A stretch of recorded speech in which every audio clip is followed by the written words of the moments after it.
शेतकरी मित्रांनो, भारतातील सर्वाधिक उत्पादन अमृत पॅटर्न टेक्निकमध्ये शेतकरी मित्रांनो, मी दिनेश देशमुख. आज आपण आलो आहे गहू या पिकाच्या प्लॉटमध्ये. गहू या पिकाचे नियोजन करत असताना जास्तीत जास्त शेतकरी गहू या पिकामध्ये युरियाचा वापर करतात. म्हणजेच पहिल्या पाण्यासोबत दुसऱ्या पाण्यासोबत युरिया हे खत आपण देत असतो. पण युरिया देत असताना महत्त्वाच्या आणि प्रामुख्याने कोणकोणत्या प्रकारच्या चुका आपण करतो याची संपूर्ण आणि डिटेल माहिती आज आपण घेऊया. तत्पूर्वी आपण पहिल्यांदाच या चॅनलचं सर्वप्रथम या चॅनल सबस्क्राईब आणि शेअर करा. बघू शकता या ठिकाणी गव्हाचा प्लॉट आहे आणि शेतकरी इथं पाणी देत आहेत. इथं बघू शकता या तासामध्ये पाणी झालेलं आहे. या तासामध्ये अर्ध्यापर्यंत म्हणजे थोडंफार पाणी गेलेलं आहे. पण शेतकऱ्यांनी इथं महत्त्वाची काय चूक केली, इथं सुरुवातीला हा जो युरिया आहे बघू शकता जमिनीवर आपल्याला पडलेला बघायला मिळतो. तर हा युरिया डायरेक्ट सुरुवातीला फेकून दिला आणि नंतर या क्षेत्रामध्ये जवळपास 3-4 एकर क्षेत्र असेल, या क्षेत्रामध्ये 3-4 दिवस पाणी द्यायला लागतील. पण आज रोजी जो काही यामध्ये युरिया सुरुवातीलाच फेकून दिलेला आहे त्यामध्ये सर्व नत्र उडून जातात.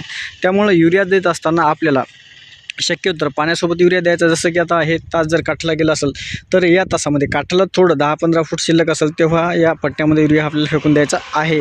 आता जर आपण स्प्रिंकलरनं पाणी व्यवस्थापन करत असाल तर स्प्रिंकलरच्या सहाय्याने पाणी देताना एका पाईपवर एक तुटी असताना किंवा 2 पाईपवर एक तुटी असताना आपल्याला पाणी व्यवस्थापन जेव्हा आपण करतो तेव्हा 1.5 ते 2 तास पाणी दिल्यानंतर आपल्याला तेवढ्या क्षेत्रामध्ये युरिया फेकायचा आणि परत त्याच ठिकाणी परत 1 ते 1.5 तास पाणी लावायचं आहे, जेणेकरून खतातील नत्र उडून जाणार नाहीत. संपूर्ण क्षेत्रामध्ये जर एकाच वेळा आपण युरिया फेकून दिला तर त्यामधील संपूर्ण नत्र हे उडून जातील आणि त्याचा 100% रिझल्ट आपल्याला मिळणार नाहीत. आता महत्त्वाचं आहे, गहू या पिकाचं विक्रमी उत्पादन घ्यायचं असेल तर आपल्याला गव्हावर तणनाशकाची फवारणी केल्यानंतर लगेच खत व्यवस्थापन करायचं आहे. त्यामध्ये भारी जमिनीसाठी आपल्याला 25 किलो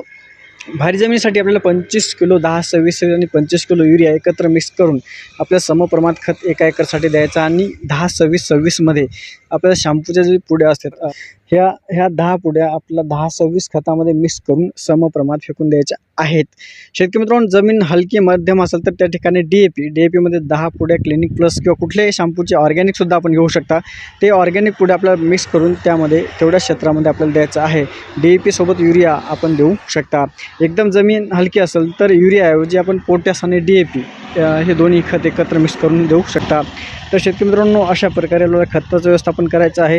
गहू पिवळा झाला असेल तर तणनाशकाची फवारणी केल्यानंतर गहू पिवळा पडतो तर त्या ठिकाणी सल्फर WDG 80% हे आपल्याला 30 ग्रॅम घ्यायचं आहे. ॲसिपेट 75% 30 ग्रॅम घ्यायचा आणि इमिडाक्लोरपिड 17.8% 10 ml घ्यायचा आणि 100 ग्रॅम युरिया हा पंपमध्ये टाकून फवारणी व्यवस्थापन करायचं आहे. आता बघू शकता या ठिकाणी हे तिकून पाणी येत आहे तर काठापर्यंत आता हे पाणी आलं समजा तर त्या काठाकडून आपल्याला युरिया टाकत आणायचं आहे. म्हणजेच हे जेव्हा काठापर्यंत म्हणजे 10 ते 15 फूट जेव्हा हे इकडे यायचं राहते तेव्हा आपल्याला युरिया टाकून द्यायचं आहे. संपूर्ण क्षेत्रामध्ये युरिया टाकून जर आपण 4 आणि 5 दिवस पाणी देण्यास लावसाल तर त्यामधले जे काही नत्र आहे युरियातले संपूर्ण उडून जातील. याची आपल्याला काळजी घेणे गरजेचे आहे.